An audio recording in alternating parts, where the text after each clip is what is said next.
هغې حوالې سره یو څو مختصر گزارشات کو.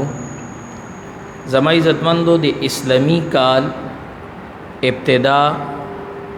دا د محرم میاشتې نه کیږي. الله رب العزت په خپل کتاب کې فرمایي ان عدت الشهور عند الله 12 شهرا فی کتاب الله، چې الله په کتاب کې د میاشتو تعداد دا 12 میاشتې دي. بیا په دغه آیات کې الله رب العزت مخکې فرمایي چې دو کې 4 میاشتې چې کوم دي ډېرې د قابل احترام، او بیا الله رب العزت دو 4 میاشتو حوالې سره خاص تاکید کوي چې دو 4 میاشتو کې تاسو په خپل ځان باندې ظلم ونه کوي. دا یو مختصر غونې آیات کې الله رب العزت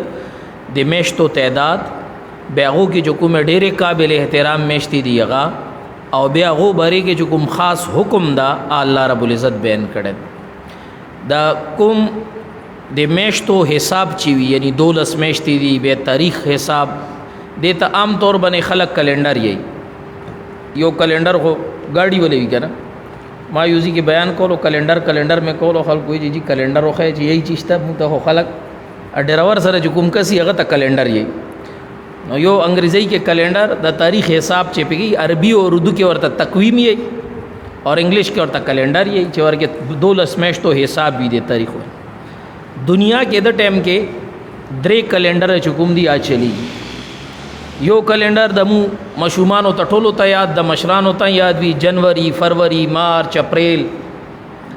دا دی عیسیانو کلندر دی.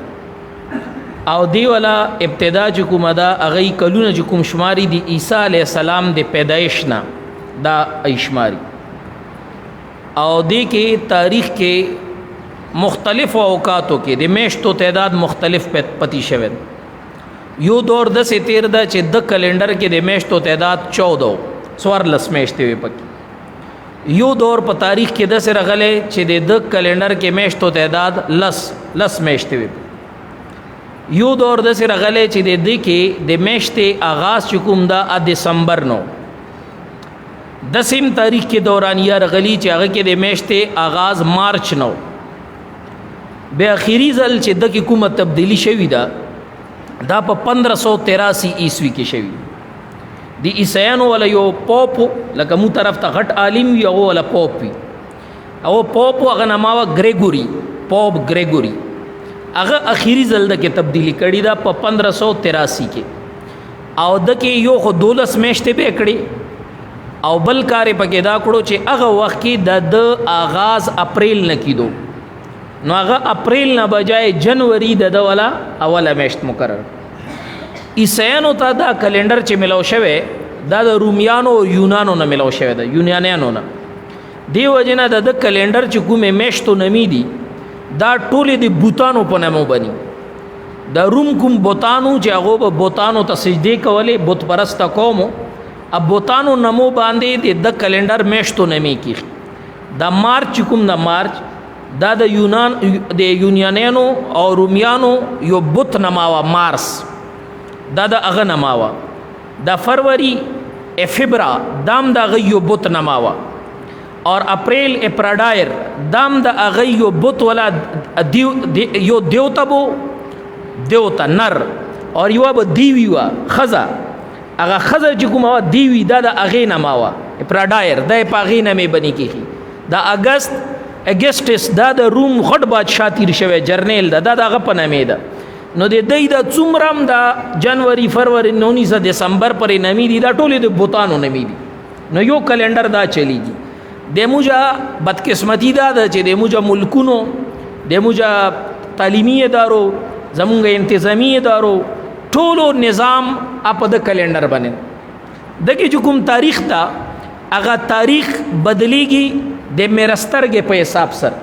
میرسترګ نن په د محور باندې دا، نو نن دا تاریخ ته په د محور دا تاریخ ته به دا د محور ته منتقل شو نو میش پورا شو، د محور ته منتقل شو نو بل میش پورا شو. اوس دې باندې عام سړی نه پوهیږي. میرسترګې د مو روزانه ګور مو ته هیڅ پته نه لګي چې دا کوم محور نه کوم تلاړه او تاریخ څنګه بدل شو، میش څنګه بدل شو. دې باندې صرف ساينسدانان پوهیږي. دویم کلندر د هندوانو ده، او دا پیغمبر علیه السلام نشپک سو کاله پهله یو هندو تیر شو د علم نجوم ډېر غټ ماهرو راجا بکر مجید دا کلندر هغه جوړ کړو او هغه کلندر نامه دا بکرمی کلندر او د مو مشرانو ته دغه میشتو نمیم یادی وي د هاړ بشکال او جیټ او کتک او پو او ماګ او د چتر دا کومي نمی دي دا د اندوانو کلندر دا بکرمی کلندر او دا پیغمبر صلی الله علیه وسلم پیدائش نه شپږ سوه کاله پهله دا تیر شوی دا سړی چا چې دا جوړ کړی دا د علم نجوم ډېر غټ ماهر و دا موضوع نه هټ کی یوه خبره ده خو ډېره دلچسپه خبره ده دا په خپل علم نجوم سره یو ځل تحقیق کړی چې د الله چې وخت پیدا کړی ده تر کله نه الله وخت پیدا کړی تر قیامته پورې د وخت کې ټولو نه مبارک سیکنډ ټولو نه برکتی لمحه اور لحظه دا کومه یوه ده د په علم نجوم سره دې باندې تحقیق کول اخیری هغه سیکنډ را پیدا کړو چې په کائنات کې چې الله کوم وخت پیدا کړي او تر قیامت به دا وخت سي دې کې ټولو نام مبارک سیکنډ کوم یو نو هغه په خپل کتاب دغه کتاب د کل کی قرآن په هغه کې د لیکلي خپل دور کې لیکي چې ما دور نه 600 سال بعد 600 سال بعد دا سیکنډ ورسي او دا بوي هغه خپل هندستان ټایم اعتبار سره لیکلې چې کله مې رسترګ روخيږي هغه نه 2.5 غنټه بعد به دا سیکنډ چې کوم دا تیری کی په کائنات کې بیغه په خپل علم نجوم سره د اندازه لګولي وا چې د سیکنډ کې به الله رب العزت په دنیا کې صرف یو بچي پیدا کړي اسه کو دنیا کې هر منټ هر سیکنډ کې درجنوں بچي پیدا کیږي لیکن پورا دنیا کې خو دا لحظه دومره او دا سیکنډ دومره مبارک تا چې د کې به یو سړی پیدا کیږي یو بچي به پیدا کیږي او به عینه د کوم علامات کوم وخت کوم ځای خیال ده ټول د پیغمبر علی السلام په پیدایش باندې صادق راځي چې په دغه سیکنډ کې الله رب العزت پیغمبر علی السلام پیدا کړ نو دا کلندر هغه جوړ کړي او دا مو طرف ته د موسمی کلندر یې د ولا میشته موسم چینج کیدلو سره بدلیږي د خپل حساب لګولې چې داري تاریخونه چراشي نو موسم کی وا تبدیلی پیدا شي لہذا میش ور سره بدل شي هغه 12 موسمونه جوړ کړیو وښوي د خلک چې بعض خلکو 12 موسمونو خبره کړي او خلکو ورپسې ډرمي کولې اور بکر مجیدم 12 موسمونه جوړ کړیو 12 میشتو دا موسمی میشتې دي او مولا د انګریزي میشتې دي د هر 14 13 15 کې دا موسم بدل شي او دا میشتم بدل شي کله چې مسلمانانو ته الله عروج ویر کړو حضرت عمر رضی الله تعالی دورو حضرت عمر رضی الله تعالی صحابه را جمع کو چې مو تخپل کلندر جوړول پکار مو ته یو خپل تقویم جوړول پکار چې دغه خپل یو کال آغاز وی چې د زینه دغه آغاز شوه ده او دغه خپل د میشته خو اسلامی میشته هغه ټایم موجود وي دا 12 میشته کله الله مازمک او اسمان جوړ کړي دا 12 میشته رواني دي نو دا میشته صحابه په هغه باندې وی خو لهدا دی وی چې یو دسي تقویم اور کلندر جوړ کو چې هغه د مکال هغه کې پهله میشت وی دویمه میشت وی درېمه میشت وی د حساب سره او هغه د کال خپل یو نقطه آغازي چې د زینه دا کلونه شروع شوی صحابه رجم کړو با صحابه ورته مشوره ورکړه چې موږ کوم کلندر جوړو د ابتدا د پیغمبر علی السلام د پیدایش نه پکار چې کوم کال کې پیغمبر علی السلام پیدا شوه دغه کال نه به کلونه شروع کو با صحابه ورته مشوره ورکړه چې نه جنگ بدر کې الله رب العزت متفتر کړی و او د اسلام اول جنگ فتوا دنه شروع کو حضرت علی رضی الله تعالی عنہ پاسې دوه یا امیر المؤمنین اسلام ته چې الله عروج ور کړی دا ترقی ور کړی یا هجرت نه ور کړی چې کله مو مکه نه مدینه ته هجرت وکړو دی باندې الله رب العزت مو تبع رستو ترقی ور کړی نو هجرت نه چې کوم دا کلونه شمارل پکار دي کلونه چې هجرت نو شمارلو نو اتلس کاله په تیر شوی نو 18 هجری کې دا مشوره حضرت عمر رضی الله تعالی به حضرت عمر وی چې خان کال خو هجرت نه شروع شو دی حضرت علی په مشورې باندې دا فیصله وشو اوس میشت کوم یو کو اوله میشت نو با صحابه ورته وی چې کومه میشت کې هجرت شوه جمعه الثانی کې دا دی پهله میش یو صحابي مشوره ورکړه چې پیغمبر علی السلام کومه میشت کې پیدا شوه ربیع الاول دا دی پهله میش نو حضرت عثمان رضی الله تعالی عنہ پاتې و امیر المؤمنین ذوالحجه کې مونږ حج کوو او عرفات کې چې حج میدان نه یو سړی روزي نو داسې د ګناوانو نه پاکي لکه بچی چې پیدا شي. نو ذوالحجې کې الله رب العزت عادت سے پاک کی او محرم نه گویا نوی زندگی شروع کړي. نو مونږ به محرم اوله میاشت کو چې دا د مونږ نوی کال نوی میاشت لکه حجی چې د نوی زندگی آغاز کړي. نو حضرت عمر رضی الله تعالی عنہ حضرت عثمان مشوره خوښه شوه او اوله میاشت څو کومه مقرر کړه؟ محرم. نو محرم دا د مو اسلامی کال اوله میاشت او د مو ټول عبادتونه اده کلندر سره الله تړلې دي. مونږ روزه ده په دغه اسلامی کلندر باندې او دغه تاریخ بدلیدو دارو مدار دا په سپوږمۍ باندې دا دومره صدا نظام ده چې سپوږمۍ اول تاریخ یو انپړ سړی معلوموي شي. سپوږمۍ د میاشتې وست عام یو انپړ سړی معلوموي شي 14 سپوږمۍ ده او د اخر تاریخ چې سپوږمۍ ډوبه شي دا هر سړی معلوموي شي. نو دې کې داسې فلکیتی حساب یا د ساينسدانانو ضرورت نشته. دا بالکل عام انسان د پاره چې کوم د الله رب العزت دا کلندر جوړ کړي او بالکل صدا ده د تاریخ هر سړی معلوموي شي. نو زما عزتمندو د مو روزه د مونږه حج ایوا بچی چې بالغ شو پردا کوي د پردې عمر ته ورسیده د عمر حساب به کوم کال سره لګي. یو الک چې کوم داغه بني مونږ الله رسول فرمایي چې لس کال بشوم شي نو مونږ حکم ورته کوه دا کوم کلونه معتبر دي. دا د سپوږمۍ کال اعتبار سره هجری کال اسلامی کال اعتبار سره چې د لسو کالو شي اپر دې هغه د پاره چې کوم د منتقید ده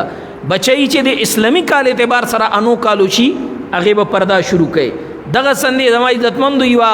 بیبي خدای نه خواسته کونډه شو خوند وفات شو هغه چې خپل عدت تیری چاته طلاق وشلو عدت تیری اب د اسلامی میشتو اعتبار سره دي.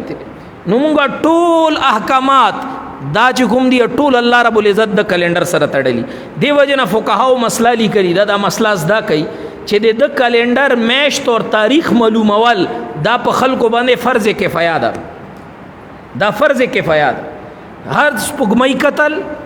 او چې کوم دا تاریخ معلومول او د دې حساب ستل دا فرض کفایه ده. کایوي محله کې یو جماعت سره تړلی کورونه هغه ټول دینه به خبره دي نه چاته تاریخ پته شته نه چاته میشت پته شته دا ټول ګناګاران دي دا ټول په ګناه کې دي. نو مو افسوس دا چې مو دا نوري کلندر خو یادي خو موږ د اسلامي کلندر میشتي د مشومانو ته نه ورسي مشرانو ته نه ورسي بس یو د روزه سپوږمۍ ګورو او یو د اختر ولا ګورو نور دنه علاوه مونږ ته د دې میشتې تاریخونه نه معلومي نه د میشتو نه معلومي. نو اول د محرم کې کوم دا اول سبق دادا چې دینه بعد موظم کو چیرې مو به خپل اسلامی کال حساب ست مونږه زکات په د باندې دا دغه کال باندې دا مو حج په دغه کال دا مو روزه په د کال دا ټول عبادت الله په د کال باندې. نو لہذا مونږ به د حساب کتاب ستو او د کو تهینا دا خپل اولادم ستو ځان بم ست. دویم زما عزتمندو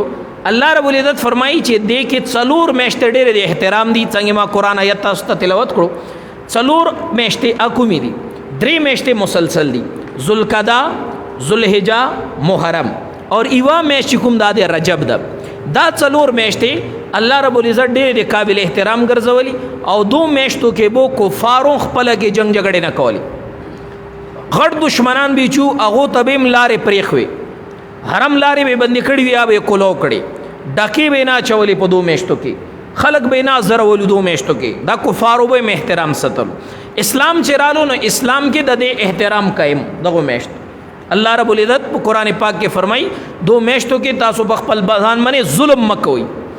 دو میاشتو کې محرم هم ده نو قران چې دا ویلي چې تاسو دې میاشتو کې ځان باندې ظلم مکوئ. دې څه مطلب دې څه مطلب ظلم دوی طریقې دي. یو دا چې ته د هغه احترام مات کې دا ظلم. نو ګناه خو زما عزتمند وسیم ګناه ده اخو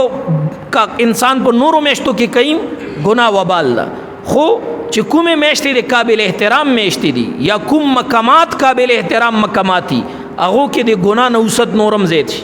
لکه یو سړی حرم کې مونږ کوي حرم پاک کې یو مونږ په 1 لاکھ باندې بدليږي خو الته چې ګناه کوي دغه ګناه نوستم په لکونو کې د بیا دغه سند قابل احترام میشتو کې پیغمبر علیه السلام د عبادت تلقین کړی دا هغه میشتو کې حکم د روزې تلقین دا د عبادت تلقین دا دغه سند هغه کې ګناه نوستم زیات تا نو اول ظلم خدا دا چې انسان دې دو میشتو احترام مات کی دو کې قتلونه کوي دو کې خلق زرعي دو کې ګناوانه کوي دو نزان ستل. دویم د ظلم مفهوم دا دا چې څومره احترام دا احترام مغومره وسته کوم دی الله او دی الله رسول د هغه احکام بیان کړي بس مغه باندې تصبر وکي دا نه چې دومره تقدس کې مخ کې لاړ شي چې ځان نور پسې پوه شي خبره وتړي چې دا شیم پکې چې کوم دا عبادت تا او دام پکې عبادت تا او دا پکې حرام دا او دا پکې ناجیز دا چې الله او الله رسول پکې یو شی حلال کړي پکې حلال دا هغه یو شی حرام کړي حرام دا نو ځان نه پکې حلال حرام زیتول دام په خپل ځان باندې ظلم. نو الله فرمای چې دو میشتو کې بزان باندې ظلم نه کوي هغه کې محرم دی کې انسان دا دی حواله سره انسان بزان ظلم کوي چې ځان نه دی میشته سره با شونه تړلی. اوس قرآن اور حدیث کې د دې میشته کوم عظمت بیان شوه اکه مسنون اعمال سدي. پہلا حضرت ابو هريره رضی اللہ تعالی عنہ نے روایت تا مسلم شریف کې فرمائی چې پیغمبر صلی الله علیه وسلم په رمضان نه بعد کوم میشتو کې چې روزو کثرت کول انتهایی ډېرې روزې به ستلې او محرم الحرام د محرم میشته کې پیغمبر علیه السلام کثرت سره روزې ستل دغه ځنې زما عزتمندو څو پورې چې د رمضان روزه نه و فرض په پیغمبر علیه السلام باندې د اشور روزه فرض و او به طور فرض په پیغمبر علیه السلام د 10 محرم روزه ستل. کله چې پیغمبر علیه السلام مدینه ته لاړو الته یو کتونو يهوديانو د 10 محرم روزه ستل نو پیغمبر علیه السلام باندې فرضیت خو ختم شو چې روزه فرض شو رمضان فرض شو خو پیغمبر علیه السلام تاسو وګړو چې د يهوديان ولې روزه ستي نو يهوديان ورته ویل چې دې ریزه باندې الله تعالی متد فرعون نه نجات را کړو نو مو شکر دې پاره روزه ستو. نو پیغمبر علیہ السلام فرمایل چې د حضرت موسی علیہ السلام عمل چې کومو شکر دې پاره غو روزه ستلی وا د دې يهوديانو نمو زیات حقدار یو نو لہذا مونږ بم د 10 محرم روزه ستو. او به پیغمبر علیہ السلام فرمایل کروان کال ز ژوند دیوم نو د يهوديانو مشابهت نه بچ کیدو د پاره مونږ به ور سره نو یا د 11 محرم روزه ستو.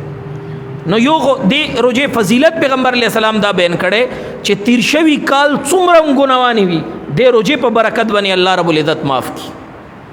دا دعا مال شو. دریم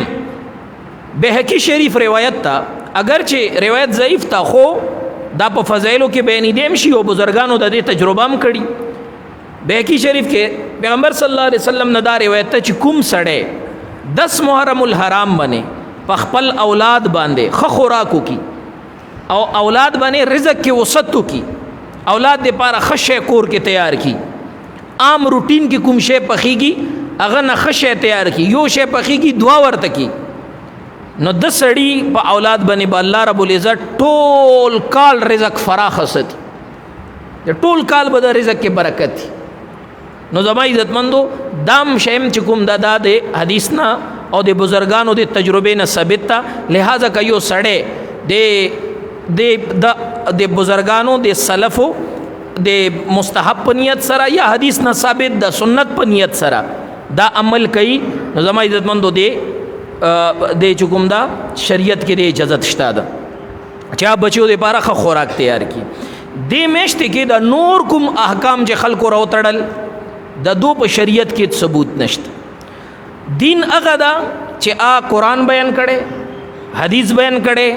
او صحابه او زندګۍ کې شی دین دا یو شی په قرآن کې نشتا په حدیث کې نشتا د صحابه او زندګۍ کې نشتا تابعین او صحابه او نمو ته نه نقل کړي نو هغه دین نشي کېده دین نشي کېده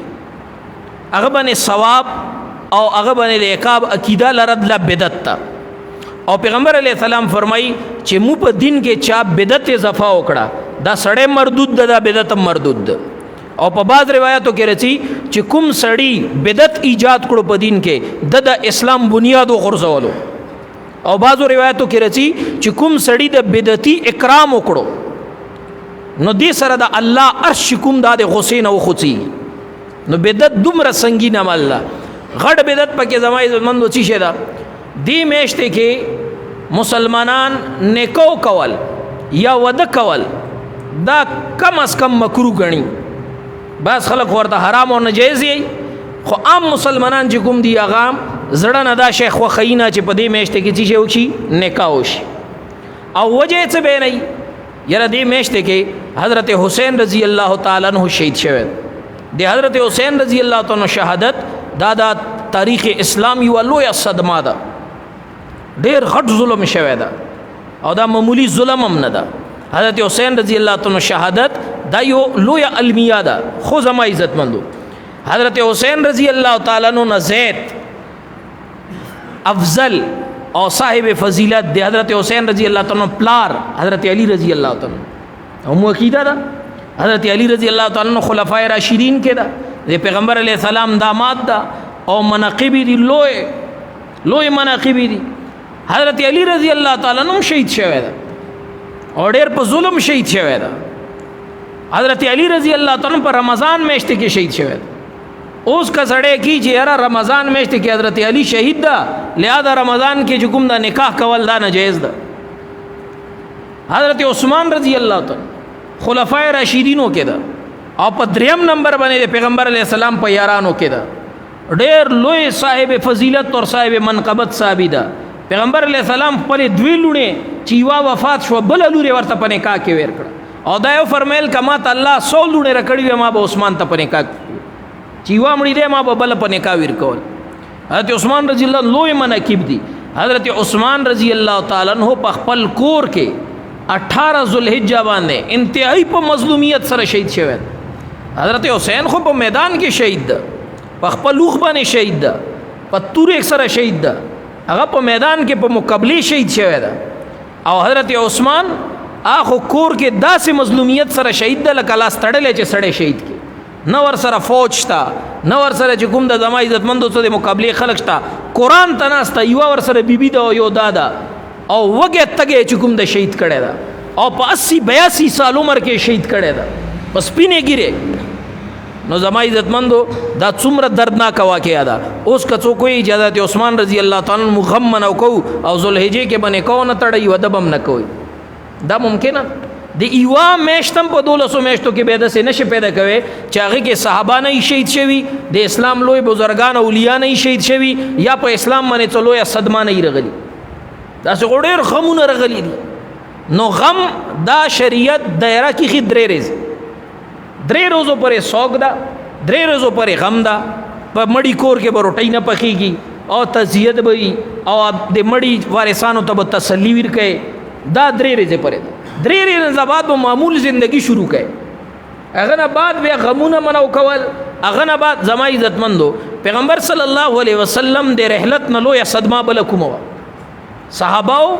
د هغه اصحابو کار پرېخلو حضرت عمر غونې سړی اصحابو کار پلې خو تورې راوخسته چې چا ویلو چې پیغمبر علیه السلام وفات شو زه سر قلم کو حضرت عثمان رضی الله تعالی عنہ نے سړی اصحابو کار پرېخلو بالکل جببن شو خبره نه وته دخلین پیغمبر علیه السلام سوګم صحابه بس هغه نه درې ورځې بعد خپل معمول زندگی چې تدا سینه رسی سے صحابه کرامو کال بعد بیا پیغمبر علیه السلام سوګونه منو کړي بیا ناستی بیا غم تزه کړي غم تزه کول دا نشته په اسلام کې به نو لہذا چې هر کال تکینه او غم تزه کوي حضرت حسین رضی الله تعالی عنہ شهادت نه بعد مختلف ادوارو کې څو کالا زما عزتمندو یو صحابي یو تابعی دغه په اولاد کې چام د غم نه د تزه کړي تاریخ کې دا شی کله راوته د دې خپل تاریخ ته چارو بسله کوم مقاصدو لپاره رو بسله هغه خپل یو تاریخ ته خلق جانے کارے جانے بہر حال نو زما عزتمندو اهل سنت والجماعت دا عقیده دا چې بای دا غم درې ریزي دینه بعد د یو صحابي د یو ولی د یو نبی اسلام کې موته د غم منو کولو بیا اجازه نشته دغه ځنې زما عزتمندو خلق په دې میشته کې د حضرت حسین رضی الله تعالی عنہ باندې یا شهداء کربلا په نامه باندې نیاز چړو کوي شربتونه کوي سبیلونه لګي چا دې پارم مړی دې پاره ایصال ثواب کول دا جایز ده تاغه ته نفلونه وکا اپس صدقه وکا دې پاره په شریعت کې کال کې ریز نه ده مقرره دې پاره میش نه ده مقرره دې پاره تاریخ نه ده مقرر او که یو سړی دا کیدا لري چې راځه فلانه ریز صدقه ور پسې کوم نو مرده ته ډېر ثواب راسي او یا په دې ریز کو دې میشته کې چې کوم به ورته ثواب راسي کنه نه راسي دا به بدعت ده دا به بدعت ده دغه سنې زما عزتمندو باز خلک دې میاشتې کې بیا قبرونه لیو کی او بیا به شوې په 10 محرم باندې او دنیا قبرونو ته بیا رواني نو خاص دې اسې قبر ته تلل عبرت دپاره یا د مړي ایساله ثواب دپاره دا جایز ده سړی ځي قبر ته د نیت سره ځي چې آخرت ریاد شي قبر ریاد شي چې مام دا د ځي ته راتلل ده او دا منزل نه مام تېرېدل ده دې دپاره اسلام شریعت دا اجازت ورکړی چې انسان د قبر ته ځي خو هغې دپاره یو تاریخ مقررول یو خاص اهتمام کول یو خاص میش مقررول دا چتم په قرآن کې په حدیث کې د صحابهو په زندګۍ کې د دې مثال نشته نو لہذا داسې شی چې به ځان طرف نه اضافه کوي نو قرآن څه ویلي دي چې 2 میاشتو کې به تاسو په خپل ځان باندې ظلم نه کوئ دا به په ځان باندې ظلم دا په ځان باندې چې شی ده زیاتی ده چې مونږ ځان نه یو شی چې کوم دا اضافه کو او هغه چې کوم د شریعت حصہ جوړه کو د دین حصہ جوړه کو ثواب کار تر نه جوړ کو ثواب کار هغه ده چې کوم الله او د الله رسول خیال چې دی باندې ثواب ده ثواب سړی ځان نه نشي جوړوي چې یو کار ته جوړ کې ځان نه او کې چې بده به ماته ثواب ملوي دا به بدعت دایره ته لاړ شي دا به اسلام کې حکم د زما عزتمندو جایز نه ده نو دې میشتې چې موږ لپاره کوم هدایات دي سلفنا دا منقول ده چې اسلاف وبو د 3 اشرو کې عبادت خاص اهتمام کول یو د رمضان اخیری اشره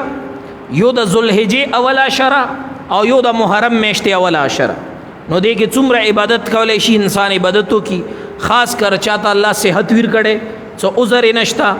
نو 10 محرم روزه سړی اهتمام کی ګوره دا خو سنت تا یو سنت عمل دا خدا سنت موقع متقال کی یوزل ملوي دا سه بعض مستحبات او سنن دي خو هغه کال کی یو موقعي نو فرض واجب خو نه خو بهم شوق اور ذوق خیال پکار ده چې بل کال ته څوک جن دی دا سنت به ماته نصیب هم شي کنه بشي نصیب نو چاته الله رب العزت همت ور کړی وي دا روزه ستل دغه سنه زما عزتمندو 10 محرم باندې چاته الله وسط ور کړی وي خپل اولاد باندې فرخي کول او نور بدعاتونو چکم د ځان ستل څومره بدعات دي دا یو بدعت چې په امت کې پیدا شي دې سره د سنت برکت امت نه ویچت شي دا روایتو کې چرچی چې یو سنت څوک جندې کی نو هغه د 100 شهیدانو ثواب ملويږي دا هغه سنت ته چې هغه مقابله کې په معاشره کې بدعت راوته دا بدعت ختمول دا انتهایی ګران کاری ویلې چې معاشره بدعت ته دین په نظیر باندې ګوري او کوم شي ته چې سړی دین په نظیر باندې ګوري هغه سره د تقدس رشتہ شي هغه باندې د ثواب عقیده لري هغه نه د توبې توفیق نه کیږي انسان دې وجه نه بدعتي سړی دته د توبې توفیق نه کی نو لہذا دسی بدعت ختمول او هغه په مقابله کې سنت ژوند کول دا انسان ډېر رزم غواړي عظمت غواړي دې وجه نه دی باندې اجرم دومره لوی ده چې د 100 شهیدانو اجر په دې باندې پیغمبر علیه السلام بیان کړی دا او زما عزتمندو وی چې کلم امت کې یو سنت پرې دی د هغه زیب بدعت خمخانی سي نو دا کوم سنتونه دي د میشتو دا ژوندۍ کول پکار دي کدا مون نه ژوندۍ کو د پزی باندې به کوم د بدعت د دوزې نیسی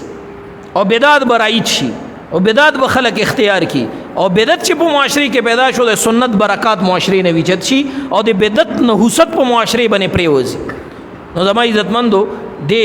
محرم الحرام اولی سره خاص د شي کوم دغه اهتمام کول دغه سنه په دې میشته کې د عالم اسلام دوی غټه صدمه شوی یو صدمه د حضرت عمر فاروق رضی الله تعالی شهادت چې محرم الحرام په اول تاریخ باندې حضرت عمر فاروق رضی الله تعالی شهید شوی دا او دغه سنه 10 محرم باندې حضرت حسین رضی الله تعالی سره د اهل بیت 72 کسانو شهید شوی نو دا د دسه موقع باندې خپل اولاد ته خپل نسلونو ته د حضرت عمر فاروق رضی الله تعالی کرنمه خیال دا غي سیرت خیال او حضرت حسین رضی الله تعالی سیرت او کرنمه خیال دام ضروری دي دغه سنه زما عزتمندو چونکه حضرت حسین رضی الله تعالی عنہ یو بدبخت بادشاہ یزید دغه گورنرانو شهید کړي دا دغه فوج شهید کړي دا او یزید چې کوم د زما عزتمندو په دې په د قتل باندې د قتل اقدام یزید طرف ته ځکه منسوب ده چې کوفه گورنر یو صحابیو حضرت نعمان رضی الله تعالی یزید ته چې کله پته ولګی چې حضرت حسین رضی الله تعالی عراق ته رسی نو هغه کوم د عراق گورنری صحابي نه واخسته او دا گورنر راوستو عبید الله بن زیاد چې هغه ته پته وه چې بھئی دا چې کوم داسې سړی ده چې د مشر عزت ساتي او نه چې کوم د چا مقام خیال ساتي، نو داسې بې عزته سړی راوستو او هلته یې کېنولو. نو دا د حضرت حسین رضی الله تعالی عنہ پوره پلان پهله نه جوړ کړی. نو دې وجې نه زما عزتمندو بعض خلک یزید سړی جوړه کی او بیا دې باندې پاسه په صحابه کرامو باندې اعتراض شروع کی، صحابه باندې اعتراض شروع کی. نو دې خپل بچو ته صحابه کرامو حواله سره عقیده خیال دا او سوشل میډیا دا ډکه دا غوس خلکو نه. په حضرت معاویه رضی الله تعالی عنہ اعتراضات کوي، په حضرت مغیره بن شعبہ رضی الله تعالی عنہ باندې کوي، په حضرت عمر بن عاص باندې کوي. دسه صحابه کرام چې هغه د یزید سره تړي او بیا چې کوم د پغو باندې اعتراضات کوي، نو صحابي ډېر لوی مقام په مسلمانانو کې ټولو نه زید چھان پټک پړتال چې کوم کیږي حدیثو د پاره کیږي چې حدیث کوم سړی نه مترسي دغه زندګي یو شی یو عمل دغه جایزه پاله مسلمانان خلی او اسلاف خستی دا چیرې دا سړی څنګه ویلې چې پیغمبر علی السلام خبره چې ما ترسي چې د سړی ما ته پته ولګي چې دا څنګه ده، نو پورا په کټېری کې دړی سوالونه پې کوي چې د پلار څوک، د کاروبار څوک، د استادان څوک، د شاګردان څوک، د پیشا څوا، هر شی بری کې هغه ډیټا راګړدی معلومات کوي. خو حدیث بری کې چې دوره احتیاط شوه هغه بری کې قاعده دا چې یو حدیث صحابي را نقل کړو، صحابي بری کې امتی ته اجازه نشتا چې صحابي بری کې سوالات شروع کیږي، یار دا صحابي څنګه دا عمل څنګه د کردار څنګه ویلي چې صحابه او بری کې قرآن او حدیث دا فیصله کړي چې دا د قرآنی شخصیات دي، دون الله رضی دا الله نه رضیو او دا ټول عادل ټول پکیزه او متقیان خلقو. امتی ته اجازه نشته چې صحابي درته پوښ په کټېره کې ودرې او صحابي بری کې سوالات شروع کړي. د کوم خلق چې صحابه او بری کې سوالات کوي، نو بھئی صحابه او ته قرآن سند ویر کړي دا وکلم وعد الله الحسنى اټولو صحابه سره الله رب العزت د جنت وعده کړي د کمه به وعده کړي رضی الله عنهم ورضوا ان الله غنا رضی دا غید الله نه رضیو. قرآن دو صحابه ته سند ور کړه. اوس کڅوک صحابه باندې اعتراض کوي بھئی تاریخ کې دالی کلی، نو تاریخ په قرآن باندې پیش کړي، کا قرآن موافق وا تاریخ نو ا تاریخ به قبلې، او کا قرآن خلاف او قرآن یې چې صحابه ډېر نیک خلقو رحماء بینهم خپل کې یو بل سره داسې مینا او شیر او شکرو، او تاریخ دای چې نه یو بل دشمنانو، نو اس قرآن به منی کا تاریخ به منی. نه ما کی دادا چې صحابي بری کې وځو قرآن منم تاریخ بنه من. قرآن یې چې اغا اولئک هم المهتدون اولئک هم الراشدون، اغا د تقوی په هدایت مناری وي، اغا د رشد او هدایت ستوریو، او دی وی چې نه هغه حکم دا په مال غنیمت کې غلی کولې معاذ الله، او تاریخ بدر تکل دا وی چې هغه یو بل سره حکم د بدی او دشمنی کولې، یو بل خلاف سازشونه کولو. قرآن آی تاریخ دای، اوس به قرآن منی کا تاریخ به منی. قرآن دی الله خبره ده، تاریخ د خلکو خبرې دي. الله خبره په مقابله کې د خلکو خبرو څه حیثیت ده. نو لہذا صحابه کرام او سره دا عقیده ستل چې صحابه کرام ټول محفوظ دي. یو سړی صحابي ثابت شو چې دا صحابي ده، امتی ته اجازه نشته چې باغ باندې حکم د سوالات قائم کی. او دغه څنګه د ما عزتمندو صحابه کرامو څومره خپل کې مینا او محبت او تعلق قرآن بیان کړی دا، دا مو دې پاره حکم د بد دلیل ده چې صحابه کرام حکم دا هغه داسې لکه څنګه چې قرآن بیان کړی دی هغه صفات، او د خلکو چې کومه خبرې دي هغه کې کصابه باره کې خیر پهلو دا ابو مخلو، او کصابه کرامو باره کې د مو عقیده نظریه خرابي ا خبرې متقابل قبول نه دي. اوس زنه د خپل اولاد د خپل نوجوانانو دا فکر چې کوم د جوړول پکار ده. الله رب العزت دې زما وینا او د تاسو اوریدل دا په خپل دربار کې قبول کی و ما علینا. آمین. الحمد لله رب العالمین والعاقبۃ للمتقین والصلاة والسلام علی سید المرسلین وخاتم النبیین. اللهم انا على ذكرك وشكرك وحسن عبادتك، اللهم لا مانع لما اعطيت ولا معطي لما منعت ولا ينفع ذا الجد منك الجد. اللهم اكفنا بحلالك عن حرامك واغننا بفضلك من سواك.